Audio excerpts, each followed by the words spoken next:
The air in the gym didn't just smell, it assaulted you. It was a thick, layered wall of stale sweat, oxidizing iron, and old leather that clashed violently with the crisp, sterile notes of my expensive perfume. I stood in the doorway, clutching a gym bag that cost more than the rent on this entire city block. My board of directors called this a corporate wellness mandate, a forced sabbatical to manage stress before I snapped at another junior analyst. I called it a waste of billable hours. Then I saw her. In the center ring, she was a blur of disciplined violence. Freya. She moved like water and struck like a hammer, the sound of her gloves hitting the pads echoing like a gunshot. My chest tightened, a sharp, unexpected pull that had absolutely nothing to do with the merger waiting on my desk. The owner, a man whose nose had been broken more times than I'd successfully closed deals, guided me toward the ring with a wary sort of respect. He shouted Freya's name over the din of heavy bags and grunted efforts. She didn't stop immediately. She finished her combination, left hook, right cross, a pivot that looked like a choreographed dance step, before dropping her hands. When she finally turned toward us, the visual clash was almost comedic. I was draped in tailored Italian wool, my heels clicking sharply on the concrete, a monument to control and capital. She was a study in raw utility, worn shorts, a sweat-drenched tank top, and taped hands that looked like they had seen war. Freya pulled the mouthpiece from her lips, her chest heaving in a steady, hypnotic rhythm. Her gaze swept over me, starting at the polished shoes and traveling up to the silk blouse, dissecting me with the same cold calculation I used on distressed assets. She didn't smile. She didn't offer a hand. She looked at the owner and jerked her chin in my direction. I don't babysit tourists, Mick. Put her in the cardio kickboxing class with the soccer moms. The rejection was immediate and absolute. In my world, rejection was just the opening bid of a negotiation, but here, it felt physical. The owner looked apologetic, starting to mumble about my generous retainer, but I held up a hand to silence him. I didn't need him to broker this. I stepped up to the apron of the ring, the canvas rough under my hand as I leaned in, invading the sanctity of her workspace. I didn't come here to burn calories, I said, keeping my voice low, dropping it into the register I used when a CEO tried to bluff me. I came here because I need to be broken down and rebuilt. And I was told you're the only one in this city capable of doing it without asking for an autograph. The gym noise seemed to fade into a dull hum as the silence stretched between us, heavy and charged. Freya wiped sweat from her forehead with her forearm, her eyes narrowing. She walked toward the ropes, closing the distance until she was looming over me. The proximity was sudden and overwhelming. I could smell her now, not just the sweat, but something deeper, like cedar and liniment oil. It was a grounding, earthy scent that cut straight through my defenses. "You think this is a game," she said, her voice a rough cadence that vibrated in my chest. "You think you can buy grit like you buy stocks. You have no idea what it takes to stand in here." "Then show me," I challenged, unflinching, though my heart was hammering a frantic rhythm against my ribs. "I'm not paying you to like me. I'm paying you to make sure I don't have the energy to think about anything else." She studied me then, really looked at me, searching for the flinch, the hesitation. I held my ground, keeping my posture rigid, my expression neutral. It was a gamble. I was betting on her pride, on the fighter's instinct that couldn't refuse a challenge. Finally, she let out a short, sharp breath through her nose. "Fine," she said, the word landing like a dropped weight. "But we do this my way. No negotiating, no let me check my schedule. You show up when I say, you do what I say, and you leave your ego at the door with those ridiculous shoes. One complaint, one late arrival, and you're out. No refunds. Agreed, I said, the word tasting like a binding contract. Be here tomorrow at 6 p.m., she corrected, turning her back on me to resume her shadowboxing. Don't be late. I turned and walked back toward the exit, the cool city air hitting my face as I stepped outside. My hands were shaking, just slightly. It wasn't fear exactly. It was the adrenaline of a deal struck. The realization that I had just signed up for something I couldn't control. The connection felt like a complex surgical suture, tight, painful, and absolutely necessary to hold me together. The next evening, I walked through the gym doors at 5:58 p.m. I had spent the afternoon in a high-end athletic boutique, purchasing gear that I foolishly thought would help me blend in. It had the opposite effect. My compression leggings were a pristine matte black, and my tank top was a technical fabric that had never seen a drop of real sweat. Standing amidst the peeling paint and the gray, duct-taped heavy bags, I felt like a sterile instrument in a dirty workshop. I was a gleaming, foreign object, and every eye in the room seemed to snag on the price tags I'd figuratively left on. Freya was waiting by the ring apron, leaning back against the ropes with her arms crossed. She wore a faded gray hoodie with the sleeves cut off, revealing shoulders that were a roadmap of functional muscle. She didn't check a watch. She just knew I was there. Her eyes did that slow sweep again, landing on my pristine running shoes.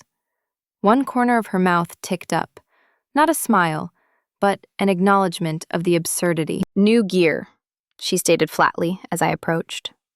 Don't get attached to it staying that color. I assume that's part of the service, I replied, trying to keep my voice steady despite the sudden dryness in my throat. She pushed off the ropes and pointed to a wooden bench that looked like it had been salvaged from a 1950s locker room. Sit. We need to wrap your hands before you break something expensive, like a metacarpal. I sat. The wood was hard and cool against my legs. Freya grabbed a roll of yellow cotton gauze and a roll of white tape, then pulled a stool over, sitting directly in front of me. She sat close, intrusively close. Her knees knocked against mine, a sudden, solid contact that sent a jolt of awareness straight up my spine. She didn't apologize or shift away. She just held out a hand, palm up. Give me your left. I placed my hand in hers. The contrast was jarring. My hand was soft, manicured, the skin lotion smooth. A hand that typed emails and gestured in boardrooms. Hers was rough, warm, and dry, the palm calloused from years of gripping iron and leather. As her fingers closed around my wrist to stabilize it, the heat of her skin seemed to seep into my bones. She began to wind the gauze. It was a methodical, hypnotic rhythm. Loop, pull, smooth. Loop, pull, smooth. She worked with the efficiency of a surgeon and the reverence of a ritual. The cotton was scratchy against my skin, a textured friction that felt incredibly grounding. She wound it around my wrist first, securing the joint, pulling it tight enough to restrict movement, but not circulation. Open your fingers, she murmured, her voice low, vibrating in the small space between us. I obeyed, spreading my fingers wide. She threaded the wrap between my knuckles, her rough fingertips grazing the sensitive skin between my fingers. In my world, touch was a handshake or a polite guide on the elbow. This was utilitarian, yet undeniably possessive. She was fortifying me, layer by layer. She leaned in closer to check the alignment of the padding over my knuckles. Her head was bowed, and I found myself staring at the nape of her neck, where a few loose strands of blonde hair had escaped her braid. The scent hit me again, a complex mix of old leather and the sharp medicinal tang of liniment. It wasn't a perfume. It was the smell of work, of pain, of discipline. It filled my senses, drowning out the metallic tang of the gym air. Make a fist, she commanded, not looking up. I curled my fingers. The wrap tightened, a solid, comforting pressure that turned my hand into a single, unified block. Relax. I opened my hand. She resumed wrapping, moving to the thumb. Her breath hitched slightly as she concentrated, a soft sound that felt loud in the bubble of silence we had created. I watched her hands move, confident, scarred, capable. I wondered, with a sudden, dangerous curiosity, what those hands would feel like if they weren't wrapping mine for violence, but holding them for something else. The thought was a spark, hot and bright, and I quickly tamped it down. "Too tight?" she asked, her eyes finally flicking up to meet mine. They were a piercing, clear blue, unflinching and seeing too much. "No," I managed, my voice sounding deeper than usual. "It's secure." "Good." She ripped the Velcro with a sharp tear that mirrored the sudden spike in my pulse. She secured the end and tapped the back of my hand. "Other one." We repeated the ritual. The silence between us wasn't empty. It was heavy, filled with the dust motes dancing in the gym lights and the rhythmic thud of leather hitting leather in the background. But in our small circle, the world narrowed down to the friction of gauze and the heat of her grip. When she finished, she taped the wrists, smoothing the adhesive down with her thumbs. She held my hands for a second longer than necessary, turning them over to inspect her work. It felt like an appraisal. "There," she said, releasing me and standing up, the spell breaking as the distance returned. "Now they're not just tools for signing contracts, they're weapons. Try not to break them." I looked down at my hands. They were transformed, bulky, white, encased in armor. I flexed my fingers, feeling the resistance of the fabric. I stood up, the feeling of vulnerability replaced by a strange, simmering potential. I wasn't just an executive anymore. I was something harder. And as I followed her toward the mats, I realized I wanted to know exactly what she could teach me to do with them. The warm-up was a calculated dismantling of everything I thought I was. Freya didn't start with technique. She started with exhaustion. She pointed to the concrete floor, her face impassive, and ordered a sequence of burpees and jump squats that would have made my personal trainer back in the financial district weep. There was no music, no encouraging platitudes, just the rhythmic slap of her rope hitting the floor and her curt corrections. My lungs felt like they were coated in broken glass. The pristine, technical fabric of my expensive gear was quickly soaked through, turning dark and heavy against my skin. Sweat dripped into my eyes, stinging and blurring my vision, stripping away the polished veneer I used as armor. I wasn't a vice president here. I was a gasping, trembling mess of lactic acid and regret. When she finally called time, I was bent double, hands on my knees, trying to remember how to breathe. The gym noise seemed to recede, fading into a dull, distant hum. Freya tossed me a pair of shin guards. "Put them on," she said, her voice cutting through the haze. "Get in the ring." The shift in atmosphere was palpable as I climbed through the ropes. The canvas under my feet felt different than the concrete, softer, yet unstable. It demanded balance. Freya stepped in opposite me, and for the first time, the dynamic wasn't teacher and student. It was predator and prey.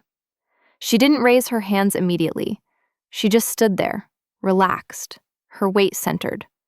She looked dangerous, in a way that had nothing to do with anger, and everything to do with capability. "Stance," she commanded. I raised my hands, mimicking the posture she'd corrected a dozen times during shadowboxing. She moved into my space, and the air pressure seemed to drop. We began to move. At first, it was just footwork, a silent, intense dance. She circled left, I mirrored. She stepped in, I retreated. Then, the contact started. It wasn't a brawl. It was a conversation in a language I didn't speak yet. She threw a jab, slow enough for me to see, fast enough to startle. The glove popped against my guard, the impact vibrating down my forearm. "Don't blink," she murmured, circling again. You blink, you die. I focused, my adrenaline spiking sharp and hot. I threw a jab. She slipped it with a movement so minimal it was almost insulting, letting my glove sail past her ear. I tried again, putting more force behind it, frustration lending weight to my arm. That was the mistake. I overcommitted, leaning too far forward, chasing the hit. Freya didn't strike back. She simply stepped inside my guard, her body colliding with mine. It was a sudden, solid wall of force. Before my brain could process the geometry of it, her leg hooked mine, and the world tilted sideways. Gravity reversed. I hit the canvas with a thud that knocked the wind out of me. And before I could scramble, she was there. She moved with terrifying efficiency, transitioning over my hips until she was straddling me, pinning me to the mat. The stillness that followed was absolute. Her weight settled low, a heavy, immovable anchor against my hips. My arms were trapped, useless against the leverage she held. I looked up, gasping, and found her face inches from mine. This wasn't the sterile distance of a boardroom defeat. This was visceral. I could feel the heat radiating from her body, a physical wave that mixed with a sharp tang of sweat. Her knees pressed firmly into my sides, locking me in place. She wasn't hurting me. Her hands were planted on the canvas on either side of my head. But the dominance was total. Dead, she whispered, the words soft but landing with the weight of a gavel. I stared up at her, my chest heaving against the pressure of her thighs. A drop of sweat fell from her temple and landed on my collarbone, searing like a brand. In that moment, the corporate ladder, the mergers, the millions of dollars in assets, it all dissolved. There was only the weight of her body, the blue intensity of her eyes, and the sudden, terrifying realization that being powerless felt electric. The tension coiled between us, thick and undeniable, a live wire humming in the silence. She held the pin for 3 seconds longer than necessary. A silent challenge, a claiming of the space, before she pushed off and stood up, offering me a hand. The air felt thin without her weight, the static lingering on my skin like a phantom touch. The calendar on my phone used to be a sacred text, a rigid grid of obligations that dictated every breath I took between 6 in the morning and midnight.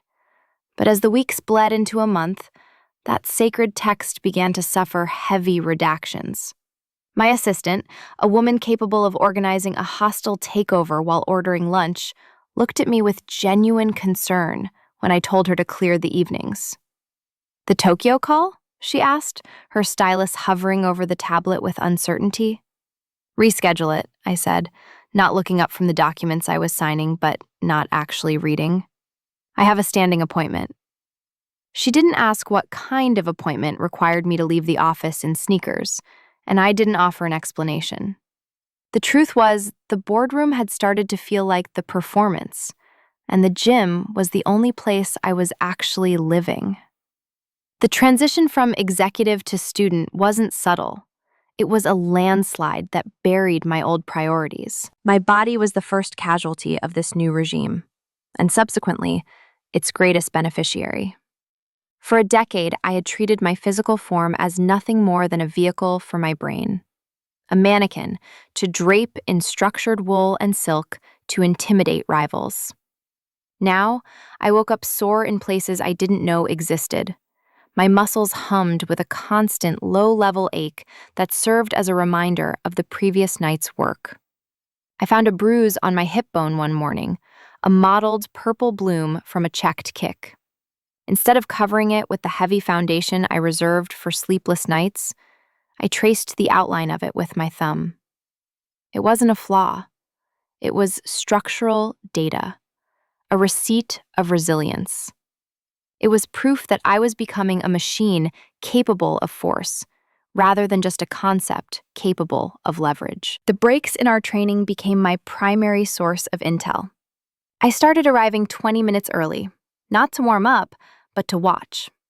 Freya ran a youth class before our session, a chaotic mix of restless energy and adolescent awkwardness. I leaned against the back wall, hidden in the shadows, and witnessed the predator dismantle her own armor. There was a boy, maybe 14, struggling with his footwork, tripping over his own laces. The Freya who pinned me to the mat with terrifying indifference vanished. In her place was a woman who knelt on the concrete to tie a shoe, her voice dropping to a register of infinite patience. She guided his chin down, her hands gentle, correcting his posture with a reverence that made my chest ache. It was a dangerous thing to witness, the softness protecting the steel. It made her human, and that made her infinitely more compelling. Our post-training ritual evolved into something heavy and silent. We sat on the bench, shoulders inches apart, the air around us cooling as the sweat dried.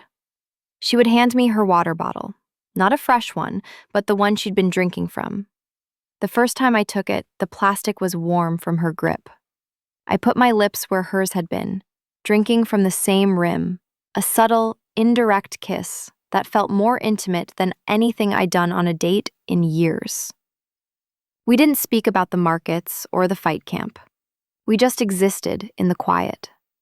It was a comfortable silence, lacking the frenetic need to fill the void that plagued my corporate life. "You're getting faster," she said one night, not looking at me, her elbows resting on her knees. "I'm just tired of getting hit," I replied. "Good incentive." She turned to look at me then, and the fatigue in her eyes mirrored my own.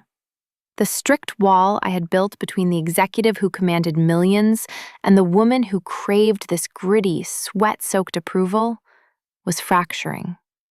I wasn't leaving the gym behind when I walked out the door anymore. I was carrying the ghost of her touch on my skin and the terrifying realization that the most important negotiation of my life was happening in silence. The pivot drill was designed to test balance under duress, a relentless sequence of directional changes that demanded perfect neurological wiring. I was moving well, perhaps too well, my confidence finally outstripping my competence. I threw the hook, pivoted on the ball of my left foot, and felt the mat snag the grip of my shoe. There was a sickening, audible pop, followed immediately by a flash of white-hot lightning that shot up my tibia. My leg simply ceased to support the concept of standing. I crumpled, hitting the canvas not with the controlled fall I'd been practicing, but with the chaotic, flailing collapse of a structure losing its foundation. The pain was sharp, immediate, and grounding, narrowing my entire world down to the throbbing joint of my left ankle. I barely had time to gasp before Freya was there. She didn't run, she just appeared, dropping to a knee beside me with a fluidity that made the violence of my fall seem even more jagged. "Don't move," she ordered.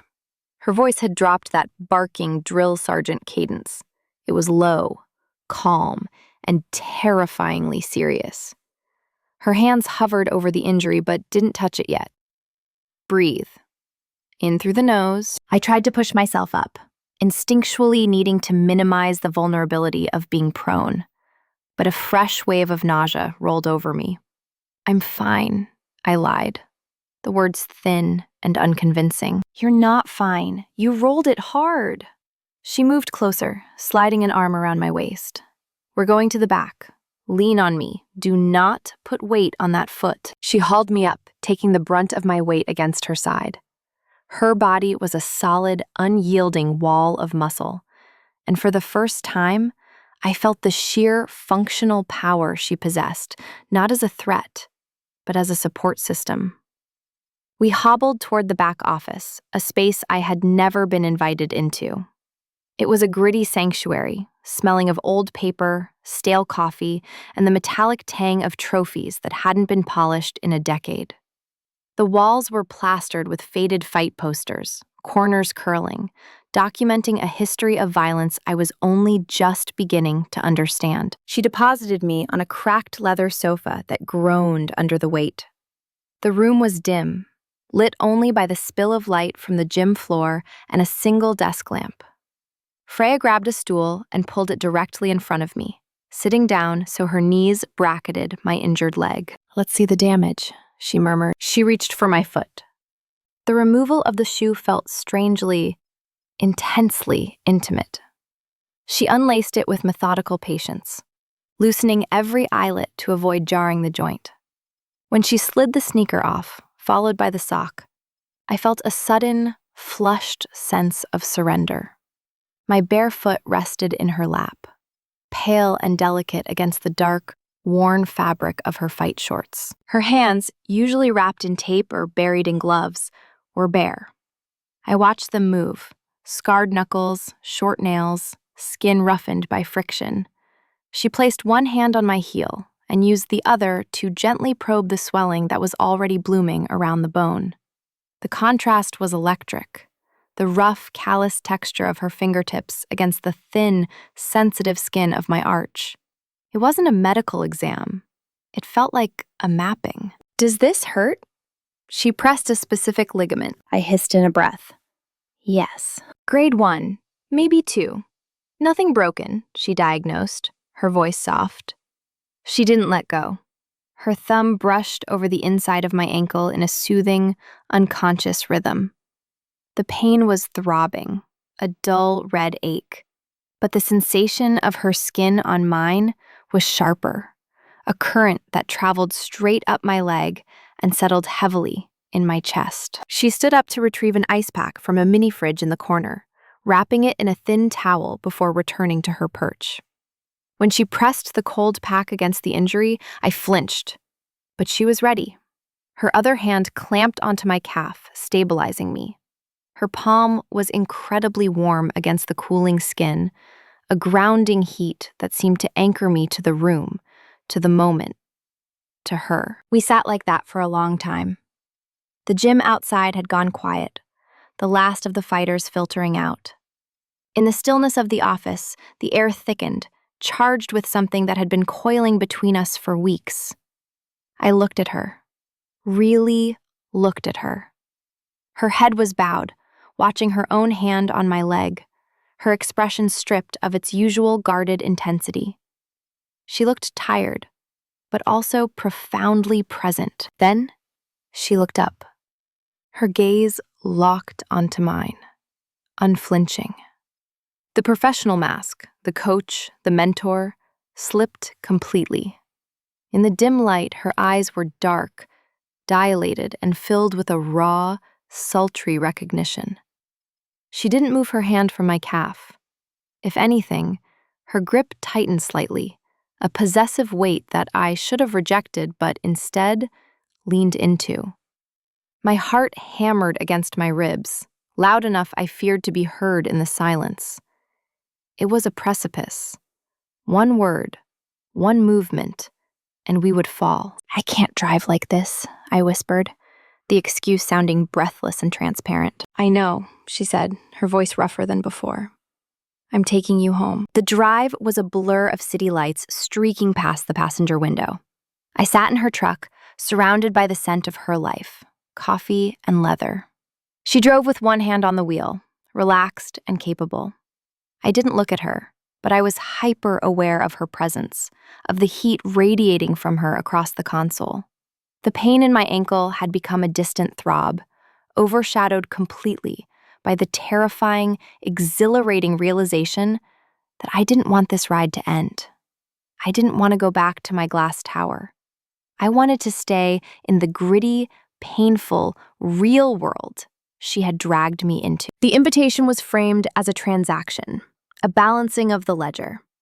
I told myself I was inviting her to the annual foundation gala because I owed her for the ankle, for the silence, for the ride home. It was a lie, of course. I invited her because I wanted to see her outside the context of sweat and canvas. I wanted to see if the magnetic pull I felt in the gym could survive in the sterile, air-conditioned vacuum of my real life. I waited in the hotel lobby, checking my watch, smoothing the silk of my gown with a nervousness I hadn't felt since my first board presentation.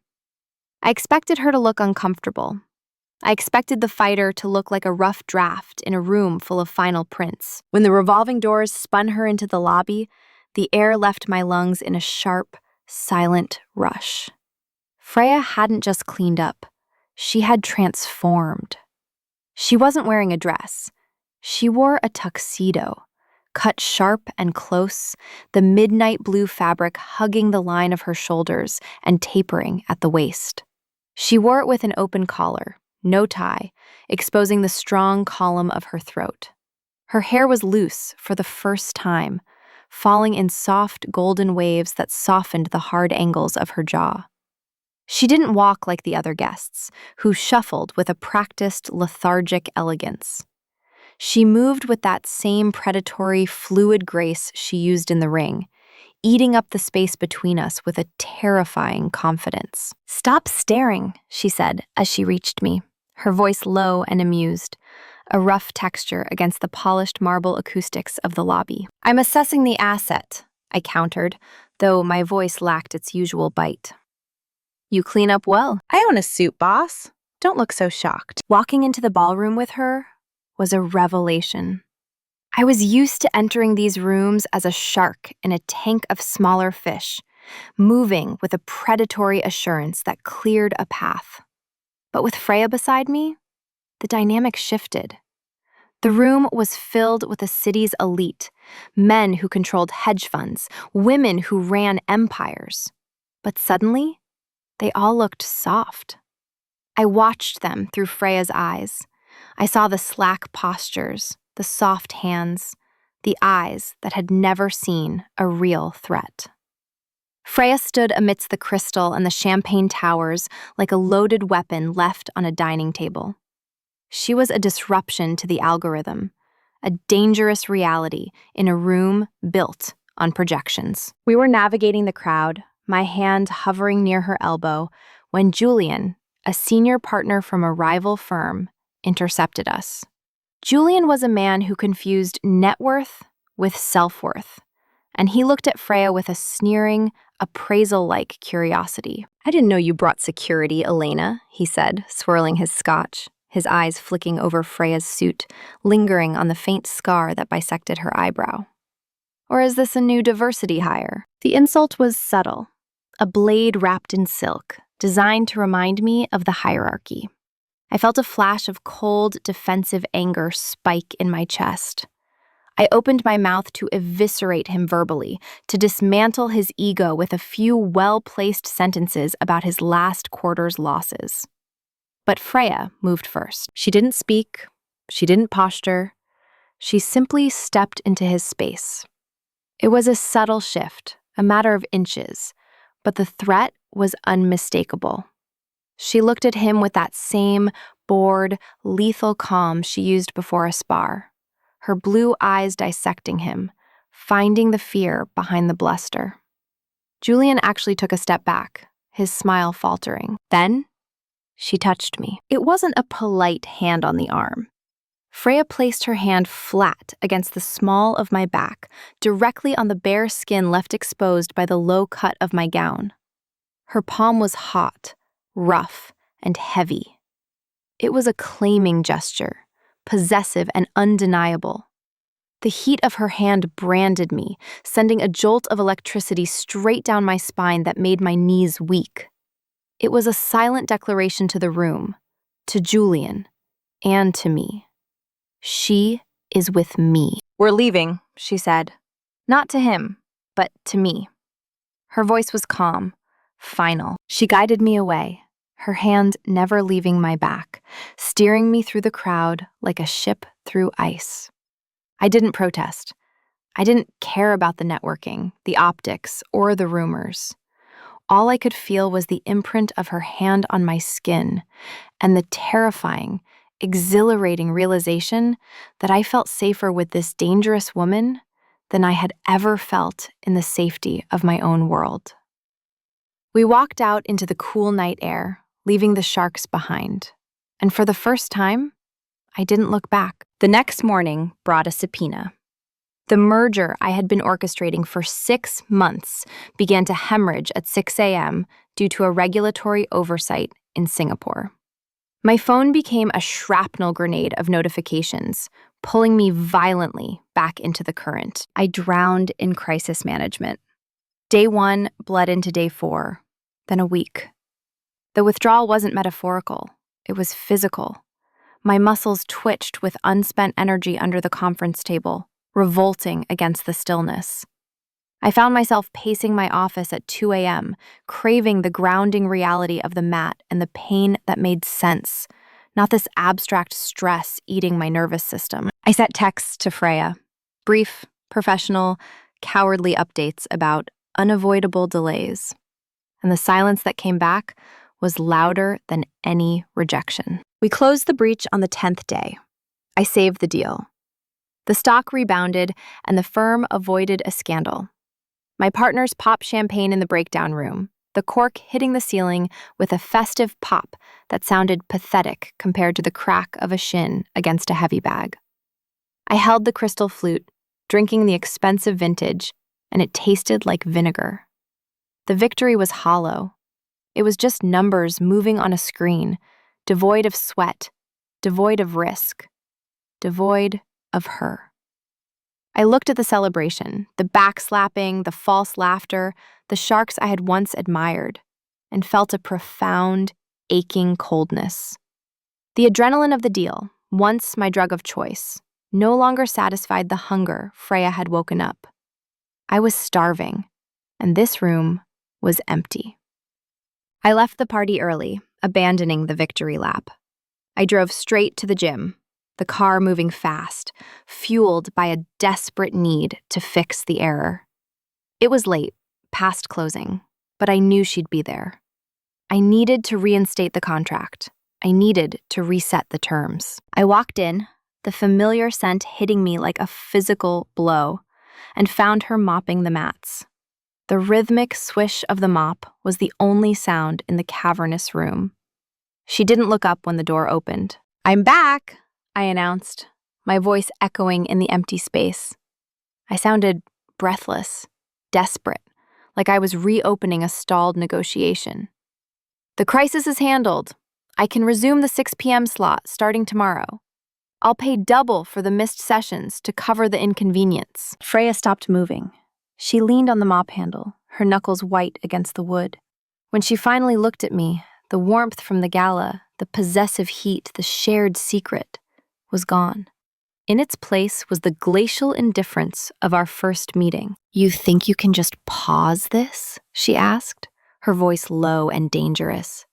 "You think because you throw money at the time you wasted, it disappears?" "I had a responsibility," I argued, the executive defense rising automatically. "I have a career, Freya, real stakes. I couldn't just leave." "This," she gestured around the gritty room, "is real. You were building something here. You were becoming someone. Then the moment it got inconvenient, you vanished. And now you want to buy your way back in like I'm a vending machine?" "I'm not trying to buy you," I snapped, though the checkbook in my bag burned with the lie. "Yes, you are," she countered, turning back to her work, dismissing me completely. "You treat everything like a transaction. Even us. Go home, Elena. Your slot is gone. I gave it to someone who shows up." The rejection hit harder than her cross ever had. It wasn't a negotiation tactic. She was closing the door. I stood there, surrounded by the smell of the only place that made me feel alive, realizing too late that I had tried to use currency in a world that only accepted blood. I had treated her time like a commodity and her attention like a service, failing to realize that what we had built was the only thing I couldn't afford to lose. The boardroom was a tomb of polished mahogany and climate-controlled silence. We were discussing the acquisition of a mid-sized tech firm, a deal that would add another 0 to the quarterly projection and a significant bonus to my portfolio. My lips were moving, listing the KPIs and the synergy targets with practiced ease, but my voice sounded like it was coming from a radio in another room. It was tinny, artificial. "Elena?" the CEO prompted, a frown creasing his forehead as I trailed off mid-sentence. "The risk assessment?" I looked at him. I looked at the team of analysts waiting for my approval to ruin a competitor. Then I looked down at my hands.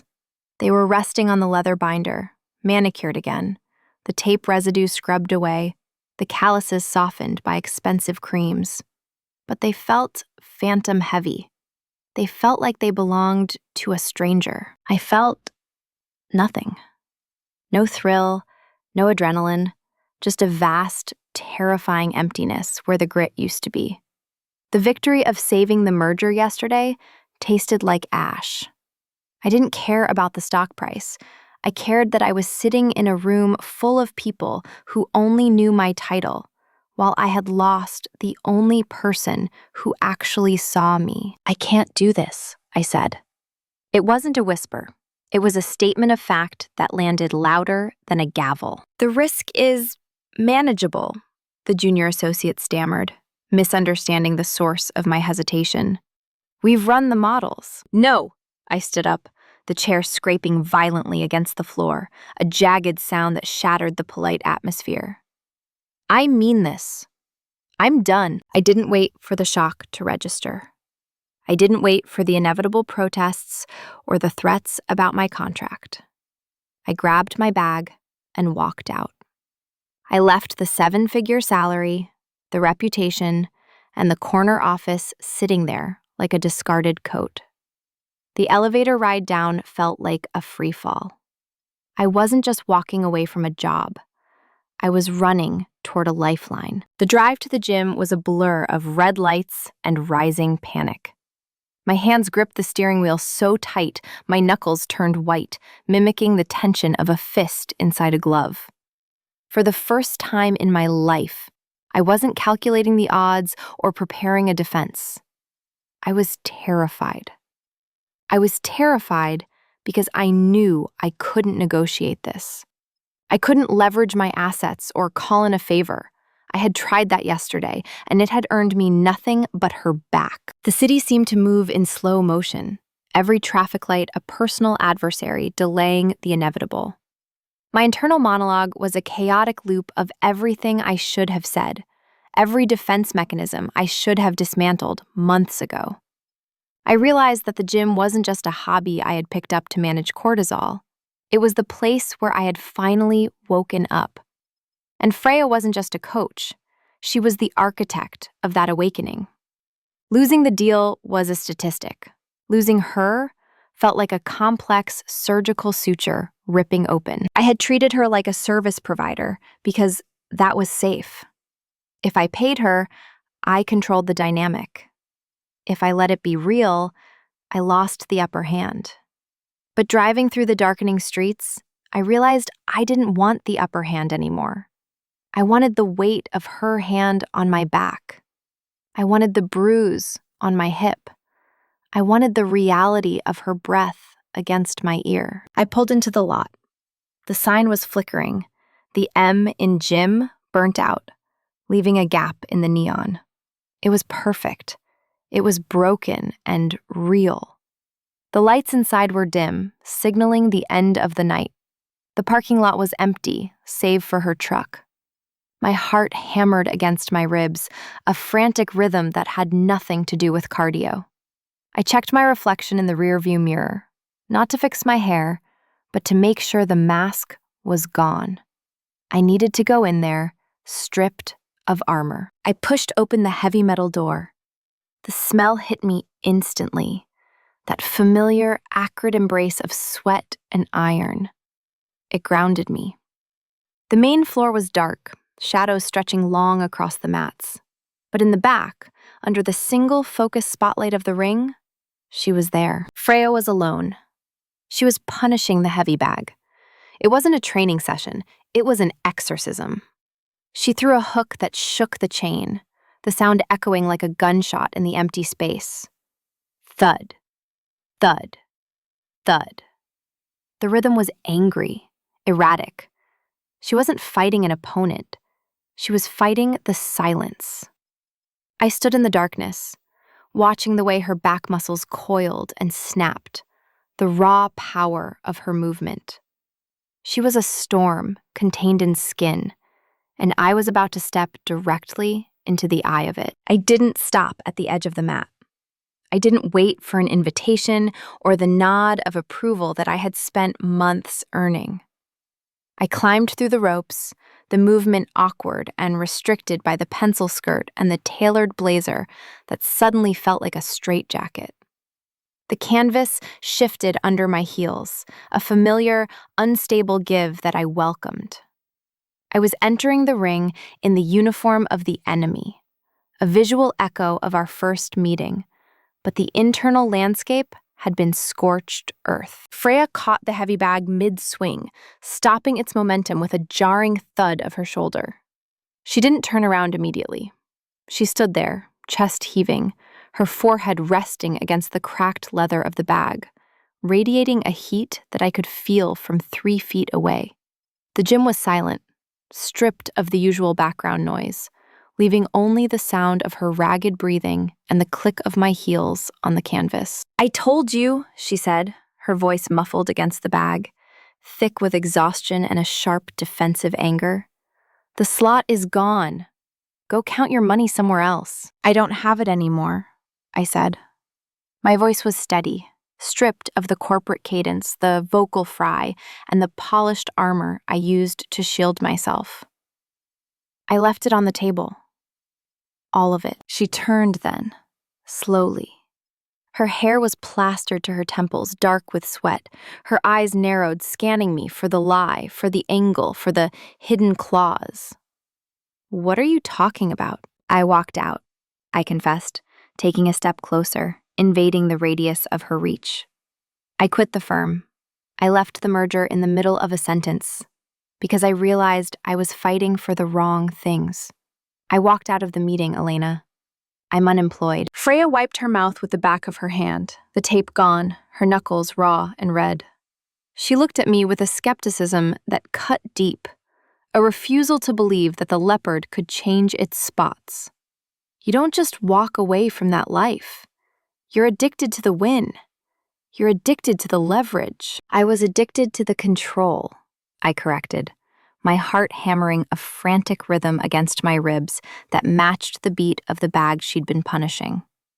"And then I met you, and you took it away. I didn't stay away last week because I was busy, Freya. I stayed away because I was terrified." "Terrified of what?" she challenged, stepping off the center line, circling me like I was a sparring partner she couldn't quite read. "Of getting hurt? You took a grade 2 sprain without crying. You took a hit to the ribs that would have dropped a linebacker." "Terrified of how much I wanted this," I admitted, the words tasting like iron and truth. "Of how much I hated who I was when I wasn't in this ring with you. I was scared that the only thing making me real was your hands on me. I was scared that without this place, I was just a suit." The silence that followed was heavy, pressurized. The gym hummed with the electricity of the unsaid. Freya stopped circling. She stood directly in front of me, close enough that I could smell the sharp, metallic scent of her exertion and the underlying note of cedar that had haunted my car for a week.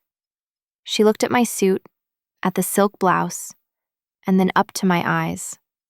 The anger in her gaze was fracturing, replaced by something darker, hungrier. A look that stripped the negotiation down to its studs. "You're here now," she murmured, her gaze dropping to my mouth before snapping back up. "But talk is cheap in this room. You know the rules. You want back in?" "I'm not leaving," I said. "Try to make me." It was the same challenge I had issued on day 1, but the context had shifted tectonically. Freya didn't scoff this time. She stepped in, collapsing the remaining distance. The air between us evaporated. She reached out, her hand damp and heavy, and gripped the lapel of my blazer. She didn't push me away. She pulled me in. "Then prove it," she whispered, the command vibrating against my skin. I didn't hesitate. I let the bag drop from my shoulder and reached for her. My hands found the back of her neck, her skin slick and hot, her hair tangled. I pulled her down to me, and the collision was inevitable. When her mouth found mine, it wasn't tentative. It was a crash. It was salt and adrenaline and weeks of repressed hunger finally snapping the leash. Freya groaned low in her throat, a guttural sound of surrender that vibrated through my chest. Her arms wrapped around my waist, crushing the expensive Italian wool, pulling me flush against the soaked front of her tank top.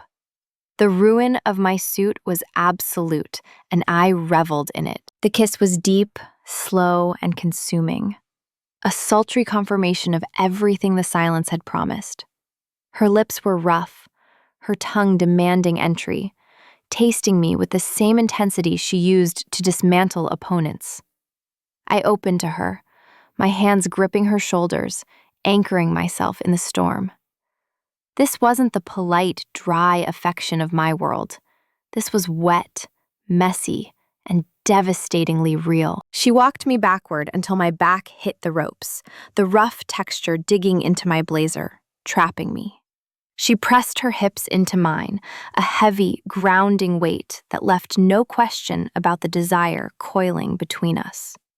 I savored the reality of her, the solid muscle, the rapid beat of her heart against my own, the taste of her sweat on my lips. We broke apart only when the need for oxygen became critical, but we didn't separate. Her forehead rested against mine, our breath mingling in the quiet space.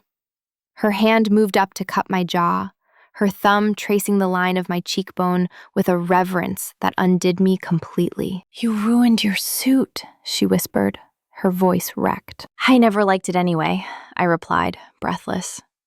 In the heat of her hold, I realized I hadn't just found a fight I couldn't win.